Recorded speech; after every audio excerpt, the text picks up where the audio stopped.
अगली अनुसूची है 10वीं अनुसूची। ठीक है, 10वीं अनुसूची का मतलब क्या है? दल बदल से संबंधित है। 10वीं अनुसूची क्या है? इसे 52वें संविधान संशोधन 1985 द्वारा जोड़ा गया। इसमें दल बदल से संबंधित प्रावधान का उल्लेख है। केवल किससे? दल बदल। पहले क्या था, जो जिस दल का होता था केवल उसमें ही रहता था, दूसरा दल अपनाया नहीं जा सकता। जैसे कि मैं कहूँ कि कोई व्यक्ति कहाँ है, बीजेपी में है, तो वो हमेशा कहाँ रहेगा? बीजेपी में। लेकिन अब ऐसा नहीं है, वो कहाँ जा सकता है? समाजवादी में जा सकता है, बीएसपी में जा सकता है, कहीं भी। तो ये पूरा दल क्या है अपना, बदल सकता है। यही कौन सा है? 10वीं अनुसूची है, जिसे 52वें संविधान संशोधन द्वारा क्या करा गया था भाई? जोड़ा गया था। ठीक है, ध्यान रखें इसका। तो 11वीं अनुसूची की बात करें तो इसे 73वें संविधान संशोधन द्वारा क्या करा गया था? जोड़ा गया था। और इसे क्या, इसमें क्या है, इसे क्या है, पंचायती राज से संबंधित है।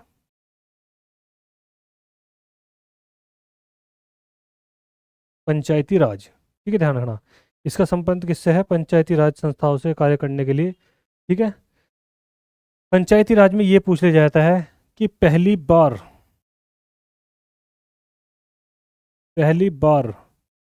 जो पंचायती राज जो आई थी, सबसे पहले कहाँ आई थी? तो वो आई थी नागौर राजस्थान में। ठीक है, ध्यान रखें। कहाँ पर? नागौर राजस्थान में। सबसे पहली बनने वाली पंचायत कहाँ पर थी? तो कहाँ पर थी? नागौर के राजस्थान में। ठीक है, राजस्थान के नागौर शहर में बनाई गई थी सबसे पहली जो पंचायत बनाई गई थी। ठीक है, तो 11वीं अनुसूची का संबंध किससे है? पंचायती राज से है। 12वीं अनुसूची की बात करेंगे तो इसको क्या है, 74वें संविधान संशोधन द्वारा क्या करा गया था? जोड़ा गया था। और इसमें क्या है, शहरी स्थानीय स्वशासन क्षेत्र, शहरी क्षेत्र के लिए, है ना, नगर पंचायत, या इसको मैं बोल सकता हूँ क्या, नगर पंचायत।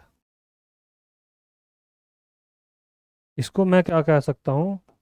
ग्राम पंचायत। तो 11वीं अनुसूची में क्या है? ग्राम पंचायत। और 12वीं अनुसूची में क्या है? नगर पंचायत को लेकर क्या है, विषय के बारे में जानकारी दी हुई है। बात समझ में आ गई? ये आप अनुसूची खासकर याद रखें, क्योंकि यहाँ से एक क्वेश्चन तो बनना ही बनना है। ध्यान रखें भाई, कोई भी एग्जाम उठाकर देख लो जिसमें आप संविधान का पोर्शन पढ़ोगे तो उसमें ये जरूर पढ़ोगे कि अनुसूची से क्वेश्चन आया हुआ है। एक आपका क्वेश्चन बिल्कुल फिक्स है। इसमें सबसे ज़्यादा जो याद करने वाली, जो ध्यान देने वाली जो अनुसूची है, वो ध्यान रखें, 5वीं, 6ठी, 7वीं। ये तीन सबसे ज़्यादा इंपॉर्टेंट है, ध्यान रखें भाई। 5वीं, 6ठी, 7वीं, क्योंकि ये सबसे ज़्यादा आने वाली होती है। ठीक है, तो अब देखें देशी रियासतों का भारत में विलय। बात समझ आ गई? ये सारी अनुसूची आपकी बहुत अच्छे से क्या है, समझ में आ गई होगी। और आपने इसको, आपका क्या है, इसको बहुत ज़्यादा अध्ययन करना है। मैंने कहा कि आपको पेपर में एक तो जरूर ही मिलेगा देखने को। ठीक है, तो देशी रियासतों की बात करेंगे विलय की। तो मैंने बताया था कि देशी रियासत का विलय जो सबको करना, जो देशी रियासत के अंतर्गत जिसको काम दिया गया था विलय का, देशी रियासत विलय जो कराई, वो कराई थी किसने? सरदार पटेल साहब ने, सरदार वल्लभ भाई पटेल। सरदार पटेल ने क्या कराई थी? ये सारी की सारी आपकी विलय कराई थी। जैसे कि 3 रियासतों के बारे में सबसे ज़्यादा पढ़ने के लिए आपको मिलेगा। सबसे पहले कौन सा? जूनागढ़। ठीक है, फिर हैदराबाद और जम्मू कश्मीर।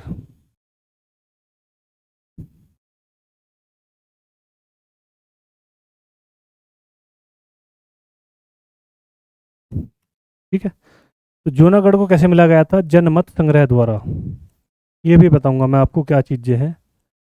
हैदराबाद पुलिस बल के द्वारा, और जम्मू कश्मीर को विलय पत्र के द्वारा। ये 3 रियासतें क्या है, बहुत ज़्यादा क्या है, मिलने के लिए बिल्कुल तैयार नहीं थी, अलग तरह की मांग कर इनकी थी। तो इसको जो मिलाने का कार्य करा था वो सरदार वल्लभ भाई पटेल ने किया था। वास्तव में जो प्रधानमंत्री पद के उम्मीदवार थे वो कौन थे? सरदार वल्लभ भाई पटेल थे। लेकिन क्या है, रईसी जिसे बोल देते हैं, तो रईसी के कारण किसको मिला था? पंडित जवाहरलाल नेहरू को ये पद मिला था। ठीक है, यानी कि उनके जो है पहले से ही क्या है बड़े हिसाब रहे, इसी कारण क्या है उनको पद दिया गया था, कौन सा? प्रधानमंत्री का। ठीक है, एक चीज़ और बताऊंगा बाद में, पहले यहाँ समझेंगे। तो देशी रियासत का जो विलय करा था वो किसने? सरदार पटेल ने। तो जूनागढ़ जो मिलाया था जनमत संग्रह द्वारा, यानी कि जनता के द्वारा क्या है, इसका क्या करा गया था? समाधान करा गया था कि जूनागढ़ रियासत को जो मिलाया तो सबने इकट्ठे होकर क्या है उसको मिलाया, जनमत, यानी कि जनता के मत के अनुसार उसको क्या है मिलाया गया। बात करें हैदराबाद, तो हैदराबाद के निज़ाम थे वो बिल्कुल भी मानने किसी तरह से तैयार नहीं थे। तो उसे मिलाने के लिए जो व्यवस्था की गई थी वो किसकी, पुलिस बल की व्यवस्था की गई थी, और पुलिस बल के द्वारा ही इसको क्या करा गया था, मिलाया गया था। ठीक है भाई। तीसरा है जम्मू कश्मीर, तो इसको मिलाया गया था विलय पत्र द्वारा। राजा हरि सिंह ने इसको क्या है, विलय पत्र द्वारा क्या करा गया था, मिलाया गया था। विलय पत्र में यही था कि हमारा संविधान क्या होगा, अलग होगा, और इसको जो व्यवस्था दी जाएगी, सुरक्षा जो देगी वो भारतीय संविधान देगी। बस एक अलग संविधान की वजह से इसको क्या है, विलय पत्र में ये बात जारी हो गई थी कि हमारा अपना संविधान होगा, अपने तरीके से हम कार्य करेंगे। तो ये सब बातें मान के क्या है, इन सबको क्या है, रियासतों को मिला लिया गया था। ठीक है, ध्यान रखना। ठीक है, बहुत अच्छे। नेक्स्ट पेज के बाद में राज्यों का संघ है, जिसमें 28 राज्य और केंद्र शासित प्रदेश है, ये सब पुराना है। ठीक है। अनुच्छेद एक क्या कहता है, भारत अर्थात इंडिया राज्यों का संघ है। ठीक है, यहाँ पे ध्यान रखना। तो भारत और इंडिया, ध्यान रखना, संविधान के अनुसार केवल ये ही दो नाम है। ठीक है, ना हिंदुस्तान कोई नाम है, आर्यव्रत कोई नाम नहीं है, हस्तिनापुर कोई नाम नहीं है, कोई नाम नहीं है। संविधान के अनुसार केवल भारत ही क्या है, इंडिया है। इंडिया दैट इज भारत, उसमें लिखा हुआ है India that is Bharat. India ही क्या है अपना, भारत है। India that is Bharat.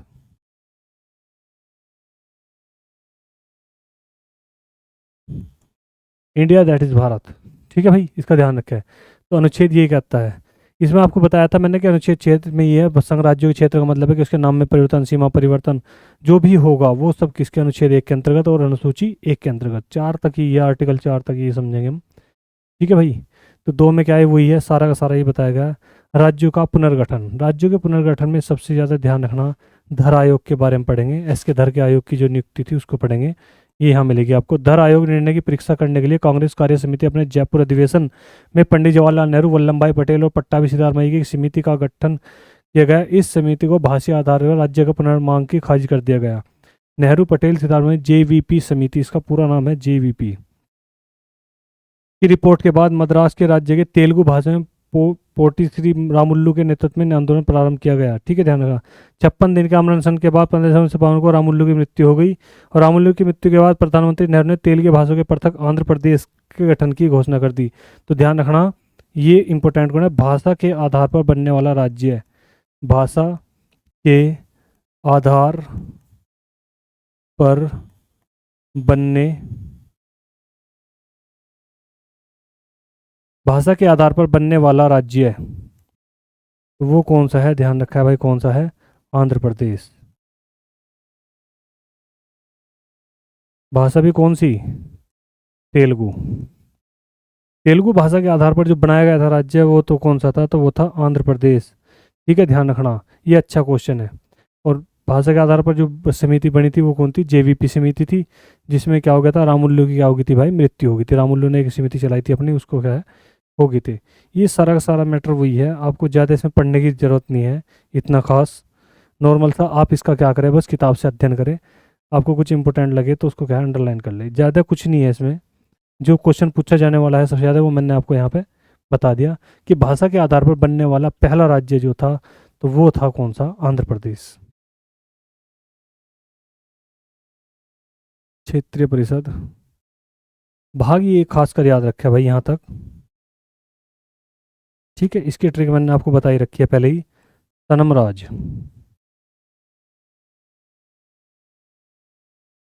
सैसे संघ राज्य क्षेत्र, नैसे नागरिकता, मैसे मौलिक अधिकार, राज्य से राज्य के नीति निर्देशांक तत्व। ठीक है, ध्यान रखना। और चार क्या में है, क्या है, मूल कर्तव्य है।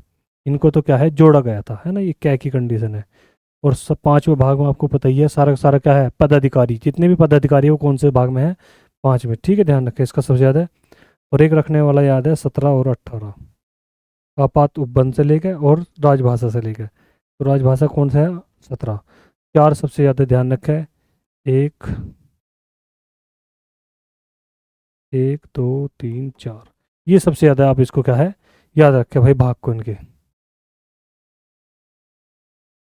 भारतीय नागरिकता, ठीक है, तो भारत में एकल नागरिकता का प्रावधान है, तो आप सभी को पता ही है कि कैसी नागरिकता है, एकल। अमेरिका में क्या है? दोहरी। एक क्वेश्चन आपसे पूछा जा सकता है कि भारतीय संविधान में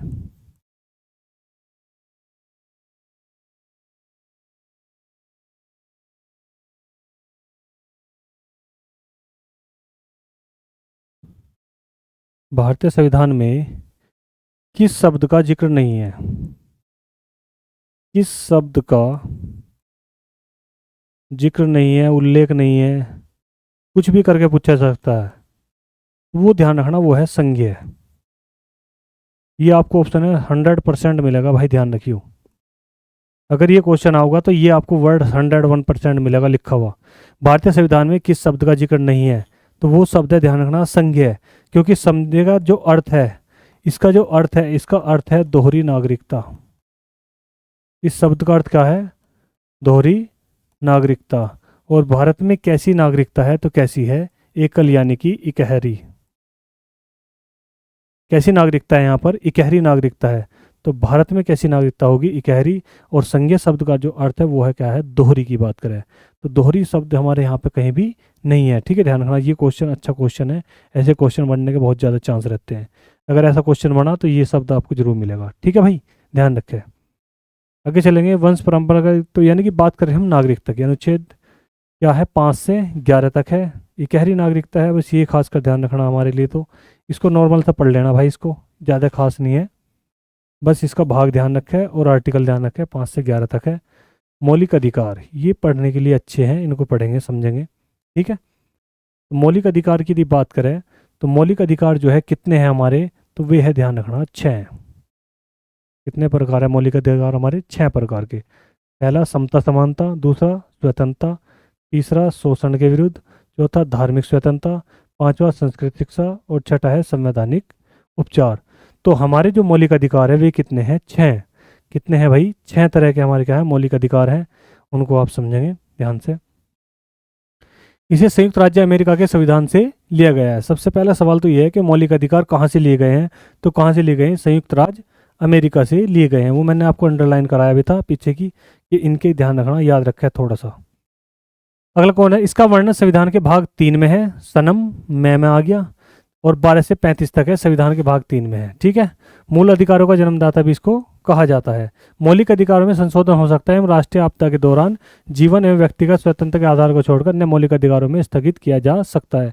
यानी यदि कोई आपातकालीन व्यवस्था अगर गांव में हो, सॉरी इसमें देश में होगी, तो उसके अंतर्गत क्या है, हम मौलिक अधिकारों में क्या कर सकते हैं? परिवर्तन कर सकते हैं। बस क्या नहीं कर सकते कि किसी को नुकसान नहीं पहुंचा सकते। इन चीज़ों का खासकर हमें क्या करना है? ध्यान रखना है। तो मूल संविधान में 7 मौलिक अधिकार थे, लेकिन 44वें संविधान संशोधन द्वारा, अभी मैंने आपको बताया था, थे तो कितने? 7। और सातवां जो था, जो सातवां था वो था कौन सा? संपत्ति का अधिकार। संपत्ति अधिकार कौन से में था? 19F में था। इसको क्या कर दिया? समाप्त। अब कहाँ का चला गया? 300 क्या में। और कैसा बन गया भाई? कानूनी अधिकार। कैसा अधिकार बन गया? कानूनी अधिकार। बात समझ में आ गई? ये सारा का सारा क्या है? मैटर है। ये चीज़ आपको यहाँ बताने वाले हैं। 19 क्या की, 19 क्या यानी कि जो क्या की जो सूची आओगी उसमें मौलिक अधिकार की सूची से हटाकर संविधान के 300 के अंदर क्या है? रख दिया गया है। ठीक है, ध्यान रखना भाई। 19 यदि इसकी बात करेंगे क्या की, तो इसमें ध्यान रखना क्या है? प्रेस की स्वतंत्रता है। ठीक है, ये पूरा ए से ही यानी कैसे ही पूरा का पूरा माना जाता है। यानी कि 19A लिख सकते हैं हम इसे, या फिर क्या लिख सकते हैं? ये 19 की जो पूरी सूची होगी इसी के नाम से जान जाएगी। आप ऐसी गलती बिल्कुल भी ना कर देना। ठीक है, या तो 19 क्या लिखा हुआ मिलेगा, या फिर 19F मिलेगा लिखा हुआ। बात समझिए, ये पूरा क्या का ही पूरा भाग है। कहने का मतलब इस तरीके से है, मैं आपको समझा दूँ, आप गलती ना करो। 19 क्या, और इसके अंदर भाग है ABCDEFG, ऐसे करके भाग है ये। तो यहाँ पे क्या था अपना? संपत्ति का अधिकार था। भाग कंडीशन ये है, या तो ये आओगा लिखा हुआ मैंने बताया था, या फिर आओगा F। बस दो ही तरह से आपको क्या है? ऑप्शन मिलेंगे इस क्वेश्चन के लिए। ये क्वेश्चन अच्छा क्वेश्चन है, रिपीटेड क्वेश्चन है, पहले भी कई बार आ चुका और आने के लिए आगे भी क्या है? चांस है इसके। ठीक है भाई। तो 1931 में कराची अधिवेशन में वल्लभ भाई पटेल ने, कांग्रेस ने घोषणा पत्र में मूल अधिकारों की मांग की। मूल अधिकारों का प्रारूप जवाहरलाल नेहरू ने क्या था, बनाया था, समता एवं समानता का अधिकार। अब पढ़ेंगे आर्टिकल, बहुत ध्यान से समझेंगे भाई ने। तो पहला आर्टिकल है आर्टिकल 14, इस विधि में के समक्ष समानता। विधि मतलब यानी कि कानून, विधि मतलब कानून, है ना। इसका अर्थ है कि राज्य सभी व्यक्तियों के लिए एक समान कानून बनाएगा तथा उन पर एक समान लागू करेगा, है ना। लेकिन तुम्हें पता है ऐसा तो होने वाला ही नहीं, बस कहने के लिए है, ठीक है भाई। लेकिन संविधान की बात मानेंगे तो सबके लिए कानून क्या है भाई, एक समान है, ठीक है। अनुच्छेद 15, धर्म, नस्ल, जाति, लिंग या जन्म के आधार पर भेदभाव का निषेध, यानी किसी भी तरह का कोई वो नहीं होगा।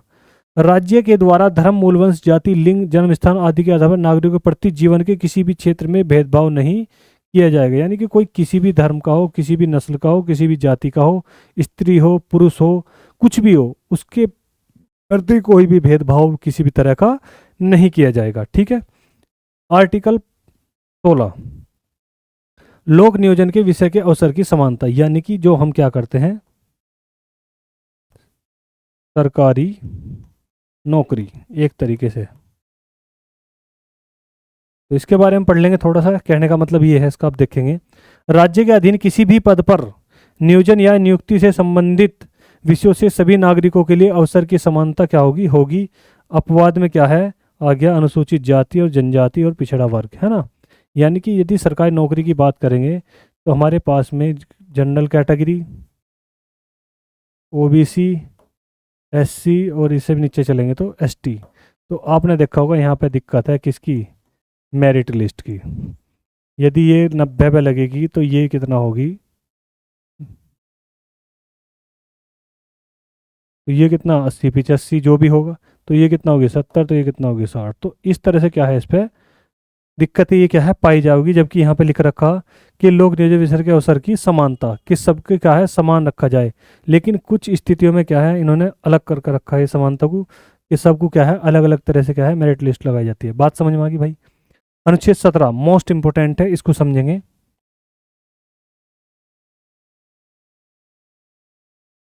अनुच्छेद 17, अस्पृश्यता का अंत। अस्पृश्यता का मतलब है, ध्यान रखना, छुआछूत, है ना, जो पहले चलता था, तो वो सब क्या है समाप्त है, समझेंगे। अस्पृश्यता के उन्मूलन के लिए इसे दंडनीय अपराध घोषित किया गया है। कहने का मतलब यह है कि पहले कुछ स्थितियां ऐसी होती थी कि विधवाओं को सुबह को देख लेते तो उसको गलत मानते थे, है ना, या फिर शूद्र जाति का कोई मिल जाता तो उसको अलग तरह से देखते थे।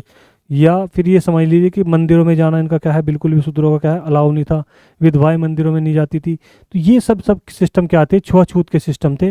और इसको पूरी तरह से क्या कर दिया गया, समाप्त कर दिया गया। किस आर्टिकल के द्वारा, तो आर्टिकल 17 के द्वारा। बहुत ज़्यादा इंपॉर्टेंट है, ध्यान रखना। आर्टिकल 17 आपके लिए पेपर के लिए बहुत ज़्यादा क्या है भाई, इंपॉर्टेंट है, इसको खासकर ध्यान रखें। तो छुआछूत का जो अंत हुआ किस आर्टिकल के अंतर्गत हुआ, आर्टिकल 17 के अंतर्गत। यह पूछा जाएगा था अस्पृश्यता का अंत किस अनुच्छेद में दिया गया है, तो किसमें, आर्टिकल 17 में दिया गया है, ठीक है, ध्यान रखें। आर्टिकल 18 उपाधियों का अंत। जितनी भी उपाधियां थी वो सब की सब क्या कर दी, पूरी तरह से समाप्त कर दी गई, है ना। महाराज, अधिराज, ये वो फलाना ढिमकाना सब लगाया करते हैं ना, तो ये सब के सब क्या कर दिए, खत्म कर दी। तो सेना या विद्या संबंधी सम्मान के सिवाय अन्य कोई भी उपाधि राज्य के प्रदान नहीं की जाएगी। भारत का कोई नागरिक किसी अन्य देश से बिना राष्ट्रपति की आज्ञा के कोई उपाधि स्वीकार नहीं कर सकता। जैसे कि मैं कहूँ सिकंदर, तो सिकंदर कहाँ का था, फारस का था, और मैं अपने नाम के साथ क्या लगा दूँ, सिकंदर। यदि मैं इस नाम को लगाऊंगा तो मुझे इसकी जो अथॉरिटी लेनी पड़ेगी तो वो किससे लेनी पड़ेगी, राष्ट्रपति से, क्योंकि सिकंदर का उपाधि कोई है नहीं। वो यदि वो कोई विदेश से होगी तो उससे क्या करना पड़ेगा, लेनी पड़ेगी, ठीक है, ध्यान रखना। आर्टिकल 19 हमारा आ गया, ध्यान से समझेंगे। तो 19 का क्या है, मैंने तुम्हें बताया था पूरा क्या है। इसके अंदर A B C D E F ये सारे के सारे दिए हुए हैं जो मैं भी आपको बता रहा था। तो चलो भाई देखते हैं।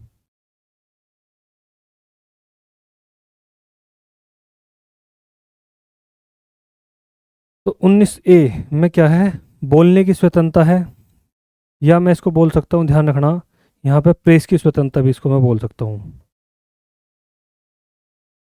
प्रेस की स्वतंत्रता, ठीक है।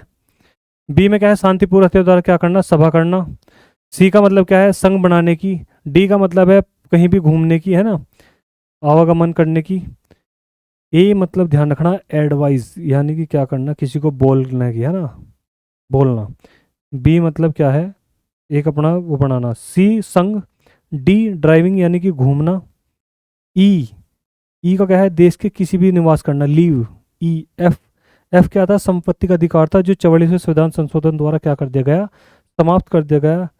जी का मतलब क्या था, तो गैरेज यानी कि कोई भी कारोबार करने की व्यवस्था। तो ये सारा का सारा क्या है, 19 का मैटर है, ध्यान रखिए भाई इसको।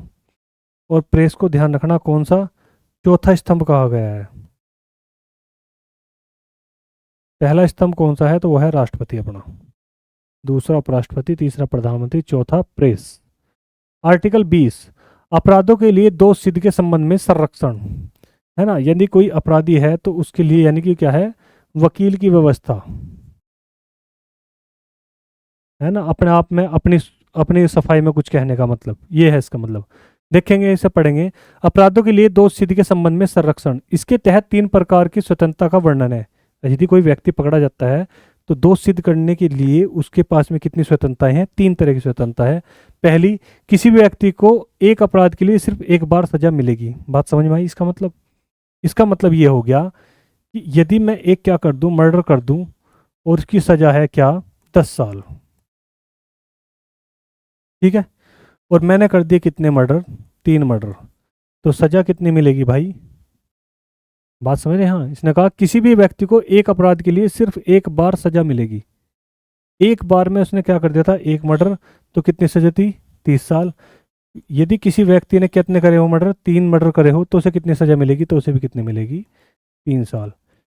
क्योंकि एक एक अपराध है वो, इस अपराध का कोई क्या है हमारा, मर्डर। संख्याओं से मतलब नहीं है, संख्याओं से मतलब नहीं है, ये है अपराध करना, क्या, मर्डर, यानी कि किसी को मृत्यु देना, तो वो है अपराध। इससे मतलब नहीं कि कितना दिया, तो सजा इसकी क्या होगी, इस अपराध की सजा क्या है, 10 साल, तो इसको भी कितनी मिलेगी, 10 साल। बात समझ आएगी भाई, ये तो पहला। दूसरा देखो, अपराध करने के समय जो कानून है उसी के तहत सजा मिलेगी, न कि पहले और बाद में बनने वाले कानून के तहत। ठीक है, कहने का मतलब ये हुआ कि यदि मैं बात करूं कि सन 2001 में मर्डर की सजा 10 साल, लेकिन चलते चलते यहां से क्या हुआ, केस शुरू, किसी आदमी पर क्या कर दिया, केस शुरू हो गया, और केस चलते चलते कितना टाइम हो गया, 2025 आ गया। आज 2025 में मर्डर की जो सजा है वो क्या है, वो है फांसी। यदि मैं बात करूं, मान लिया जाए कि 2025 में मर्डर की जो सजा है वो क्या है, फांसी। उसने मुझे मर्डर करा था 2001 में, उसने मर्डर कब करा था, 2001 में, और उस समय क्या थी सजा, 10 साल की। और ये जो है यहाँ पे ये जो मर्डर था ये क्या हो गया, सही पाया। ये क्या पाया, सही पाया कि अपराधी ने सही में मर्डर करा था। लेकिन तारीख लगते लगते कहाँ तक पहुँच गई, 2025 तक। तो सजा उसे क्या मिलेगी, फांसी या 10 साल। तो सजा उसकी क्या बनेगी भाई, 10 साल, क्योंकि इसमें यही बात लिखी हुई है कि अपराध करने के समय जो कानून है, तो अपराध जो करा था वो कब करा था, 2001 में, कानून है उसी के तहत सजा मिलेगी, न कि पहले, या तो इससे पहले की बात करें वो भी नहीं चलने की, यदि इसके बात करें तो वो भी नहीं चलने। ने कहा पहले और बाद में बनने वाले कानून के तहत, ठीक है, न कि पहले और बाद में बनने वाले के तहत। बात समझिए, तो एक ही चीज़ है इसके लिए समझेंगे, तो दोष सिद्ध के लिए। तीसरा पॉइंट है, किसी व्यक्ति को स्वयं के विरुद्ध न्यायालय में गवाही देने के लिए बाध्य नहीं किया जाएगा, यानी कि अपनी सफाई में ऐसा नहीं है कि वो बोल नहीं सकता, तो अपनी सफाई के लिए भी वो क्या है, पूरी तरह से बोल सकता है। तो ये सारा मैटर किसका है, आर्टिकल 20 का, अपराध के लिए दोष सिद्ध करना। आशा करता हूँ आपके अच्छे से समझ में आ गई होगी बात, ठीक है। चलो ध्यान से भाई, आर्टिकल 21 देखेंगे ध्यान से भाई। आर्टिकल इसमें क्या है, प्राण एवं दैहिक स्वतंत्रता का संरक्षण। प्राण एवं दैहिक, यानी कि प्राण यानी कि मरना, दैहिक मतलब बेचना, ठीक है, यानी कि इसका मतलब हो गया मृत्यु या फिर बेचना। ऐसी कोई भी व्यवस्था आपके साथ बिल्कुल भी नहीं हो सकती। ये कैसे सिद्ध करेंगे अब देखेंगे। प्राण एवं दैहिक स्वतंत्रता का संरक्षण, किसी भी व्यक्ति को विधि द्वारा स्थापित प्रक्रिया के अतिरिक्त उसके जीवन और व्यक्तित्व स्वतंत्रता के अधिकार को वंचित नहीं किया जा सकता, यानी कि कुछ भी कंडीशन हो जाए आप उसको ना तो मार सकते ना ही आप उसको बेच सकते। जैसे कि मैं एक छोटा सा टॉपिक लूँ कोरोना को लेकर,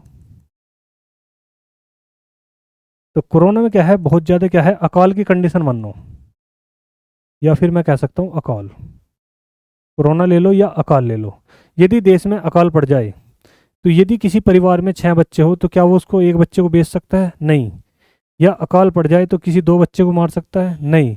कोई किसी को ना तो मार सकता ना ही किसी को बेच सकता, वो किसी भी तरह की कंडीशन क्यों ना हो। एक तरह से यदि इन दोनों की मैं बात करूं, आपातकाल के समय भी ये बंद नहीं होते, आपातकाल में भी समाप्त नहीं होते।